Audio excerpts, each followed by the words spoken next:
નમસ્કાર વિદ્યાર્થી મિત્રો, નવચેતન વિદ્યાલય હોમ લર્નિંગમાં આપ સૌ વિદ્યાર્થી મિત્રોનું સ્વાગત છે.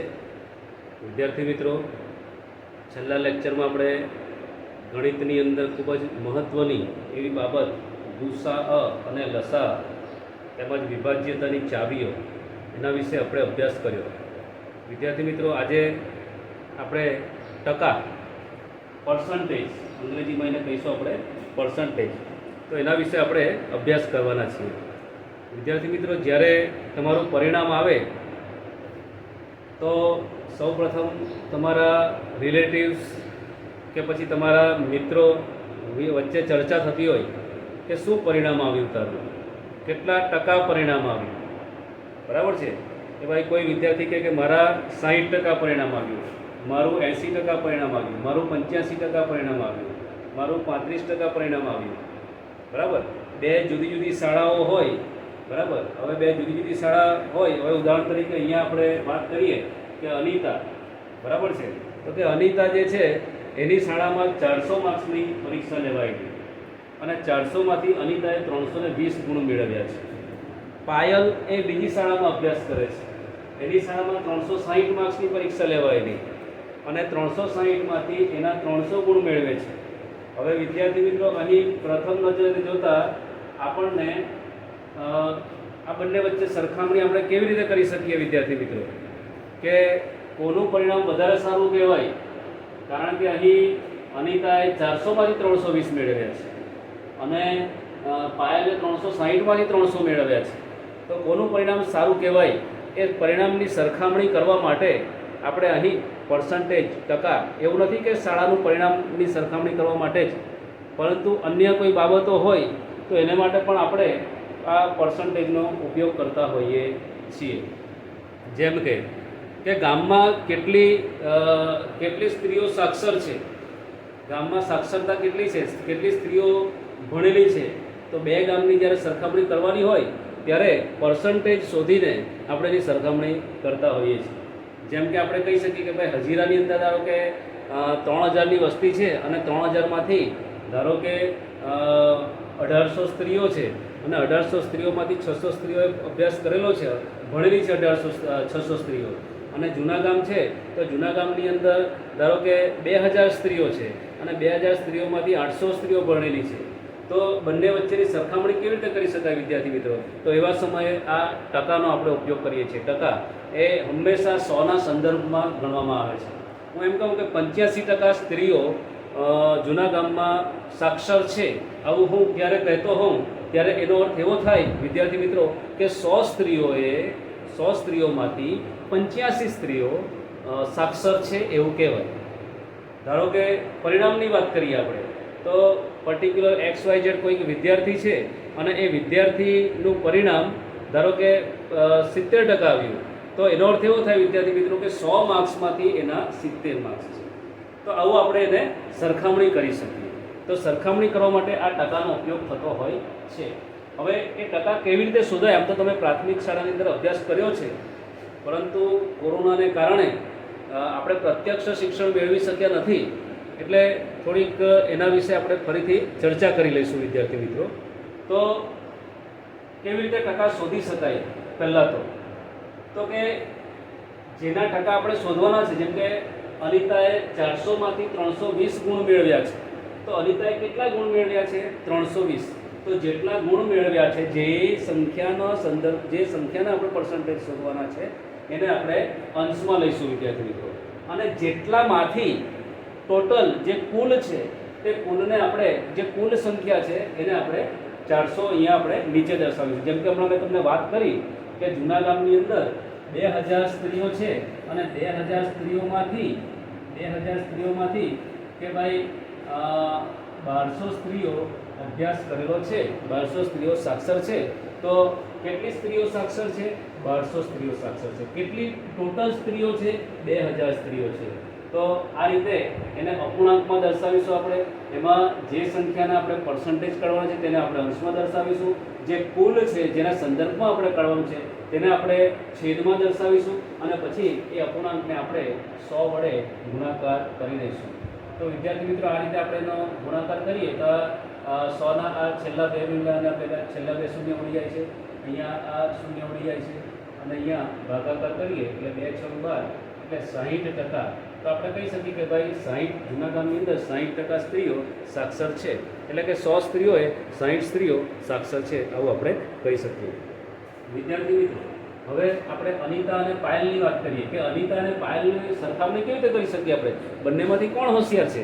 કારણ કે અનિતાના 300 માર્ક્સ છે, અનિતાના 320 માર્ક્સ છે, પાયલના 300 માર્ક્સ છે. તો કોણ વધારે હોશિયાર? પ્રથમ દ્રષ્ટિએ આપણે જોઈએ તો એમ કોઈ એમ જ કહે કે ભાઈ અનિતા હોશિયાર છે પાયલ કરતાં, કારણ કે અનિતાના 320 માર્ક્સ છે અને પાયલના 300 માર્ક્સ છે.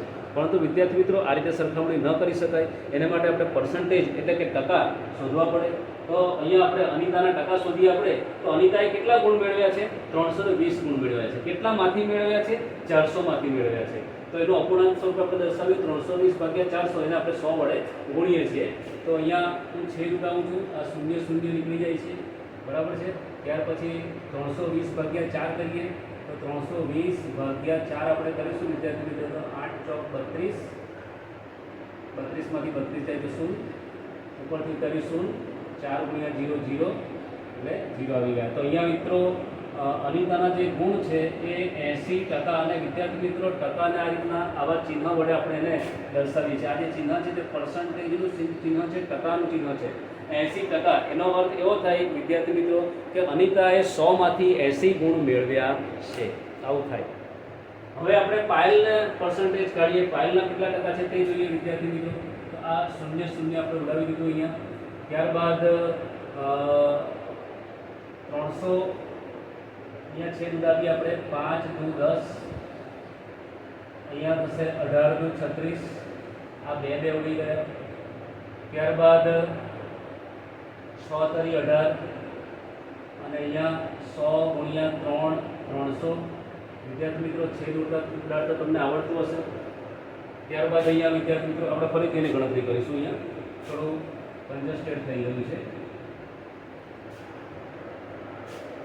300/360 ગુણ્યા 100 આપણે આ શૂન્ય ઉડાવી દીધું. વિદ્યાર્થી મિત્રો, આના અવયવ પાડ્યા આપણે. 5 × 10, 36ના અવયવ પાડ્યા. ઘડિયા પર આવડવા દો તમને. 18 × 36, આ સામાન્ય અવયવ છે તે ઉડી જાય, બે ઉડી ગયા. અહીંયા 100 તરી 300 અને 6 તરી 18, આ 3 ઉડી ગયા. હજુ 6ના અવયવ પડે છે. 3 × 6, અહીંયા 50ના અવયવ પડે છે. 50 × 100, આ બે ઉડી ગયા. તો વિદ્યાર્થી મિત્રો, હવે અહીંયા જે સંખ્યા બચેલી છે તે લખી દઈએ આપણે. હવે આગળ કોઈ છેદ ઉડે એવું છે નહીં, તો અહીંયા 50 × 5/3, 50 × 5 કરીએ એટલે 250 છેદમાં 3. હવે વિદ્યાર્થી મિત્રો, આપણે 250/3 કરીશું. તો 250/3 કરીએ. 3 × 1 3, 3 × 6 = 18, 3 × 7 = 21 અને 3 × 8 = 24. 25માંથી 24 જાય તો 1, ઉપરથી ઉતાર્યું 0, 3 તરી 9, 10માંથી 9 જાય તો 1. હવે દશાંશ સ્થળ મૂકીને આપણે ઉપરથી ઉતાર્યું 0, 3 તરી 9, 10માંથી 9 જાય તો 1, ઉપરથી ઉતાર્યું 0, 3 તરી 9. વિદ્યાર્થી મિત્રો, અહીં તમે સમજી શકો છો કે દર વખતે છેદમાં 1 આવતો જ જશે, ઉપરથી 0 તરીશું એટલે અહીંયા 3 3 3 જ આવતા જશે. આપણે આગળના લેક્ચરમાં જોયું છે કે દશાંશ અપૂર્ણાંક એનો પ્રકાર, એમાં અનંત આવૃત. વિદ્યાર્થી મિત્રો, અહીં પુનરાવર્તન થાય છે એને આપણે અનંત આવૃત કહીશું. તો અહીં 83.33%, કારણ કે અનંત સુધી આપણે દર્શાવી ન શકીએ ને, એટલા માટે આપણે એને દર્શાવીશું. 2 દશાંશ સુધી દર્શાવીએ એટલે 83.33%. તો અહીં વિદ્યાર્થી મિત્રો જુઓ કે પાયલે 300 માર્ક્સ મેળવ્યા હતા, એના 83.33% થાય છે. જ્યારે અનિતાએ 320 માર્ક્સ મેળવ્યા હતા, એના 80% થાય છે.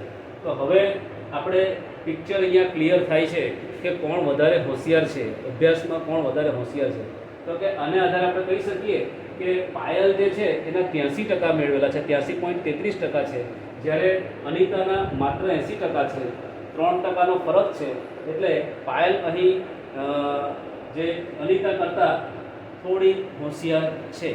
તો વિદ્યાર્થી મિત્રો આ રીતે ટકા જે છે એ બે સંખ્યાઓની સરખામણી જ્યારે કરવાની હોય ત્યારે એ ઘણી ઉપયોગી બને છે ટકા. હવે આગળ જોઈશું વિદ્યાર્થી મિત્રો આપણે. વિદ્યાર્થી મિત્રો આપણે બીજા એક ઉદાહરણ દ્વારા ટકા વિશે સમજીએ.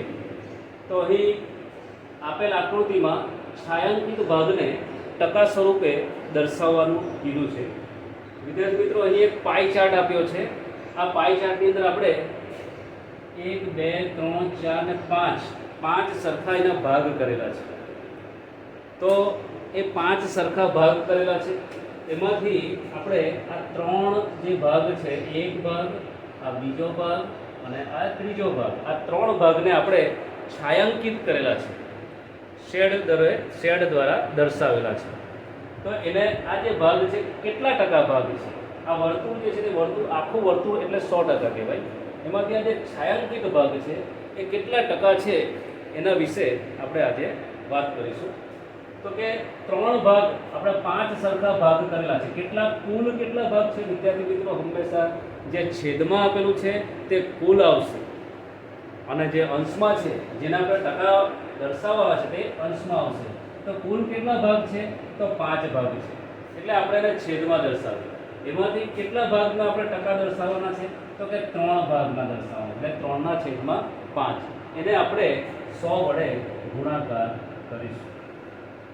હવે વિદ્યાર્થી મિત્રો તમને જો ટકા આપણે ઘડિયા બરાબર આવડતા હોય તો તરત તમે જાણી શકો કે 20 × 5 100. આ 5 કોમન છે, ઉડી જાય છે, છેદ બધા ઉડી ગયા. એટલે હવે અંશમાં જે સંખ્યા બાકી છે, એક તો 3 બાકી છે અને આ બીજી આ 20 બાકી છે. એનો ગુણાકાર કરીએ એટલે 20 × 60. આ 100ના સંદર્ભમાં છે એટલે એટલા માટે એને આપણે પર્સન્ટેજ ટકા વડે દર્શાવીએ છીએ. એટલે કે આ જે છાयांકિત ભાગ છે એ વર્તુળના કેટલા ટકા ભાગ છે? તો કે 60% ભાગ છે. વિદ્યાર્થી મિત્રો આગળ બીજા ઉદાહરણ દ્વારા આપણે સમજીએ. વિદ્યાર્થી મિત્રો આપણે એક બીજું ઉદાહરણ લઈશું અને એના દ્વારા ટકા વિશે વધારે સમજ મેળવીશું. તો વિદ્યાર્થી મિત્રો અહીં એક વર્ગની અંદર જુદી જુદી ઊંચાઈ ધરાવતા વિદ્યાર્થીઓની માહિતી આપેલી છે. આ કોષ્ટકની અંદર તમે જોઈ શકો છો કે 130 સેન્ટીમીટર ઊંચાઈ ધરાવનારા બાળકોની સંખ્યા 44 છે. અહીં કોષ્ટકની અંદર ઊંચાઈ બતાવેલી છે, બાળકોની સંખ્યા દર્શાવેલી છે.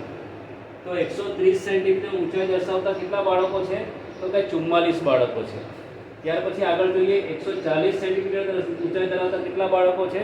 તો કે 50 બાળકો છે. 145 સેન્ટીમીટર ઊંચાઈ ધરાવતા કેટલા બાળકો છે? તો કે 64 બાળકો છે. 150 સેન્ટીમીટર ઊંચાઈ ધરાવતા કેટલા બાળકો છે? તો કે 42 બાળકો છે. બરાબર. તો હવે આ જે જુદી જુદી ઊંચાઈ ધરાવતા બાળકોની સરખામણી આપણે કરવી હોય તો એના માટે આપણે એના ટકા શોધવા પડે.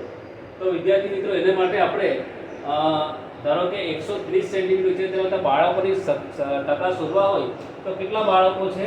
તો કે 44 બાળકો છે. હવે 44 બાળકો ખરા, પણ કુલ બાળકો કેટલા છે? તો આ બધાનો સરવાળો કરીએ એટલે 200 કુલ બાળકો છે. તો સૌપ્રથમ આપણે એને જો ટકા શોધવા હોય તો એને અપૂર્ણાંકમાં આ રીતે દર્શાવી દઈએ. જેના ટકા શોધવા છે તે અંશમાં અને કુલ જે સંખ્યા છે જેના સંદર્ભમાં આપણે વાત કરી રહ્યા છીએ તે છેદમાં આવશે. તો અહીં કુલ સંખ્યા 200 છે. 44 વિદ્યાર્થીઓ 130 સેન્ટીમીટર ઊંચાઈ ધરાવે છે. કેટલા ટોટલ વિદ્યાર્થીઓ છે?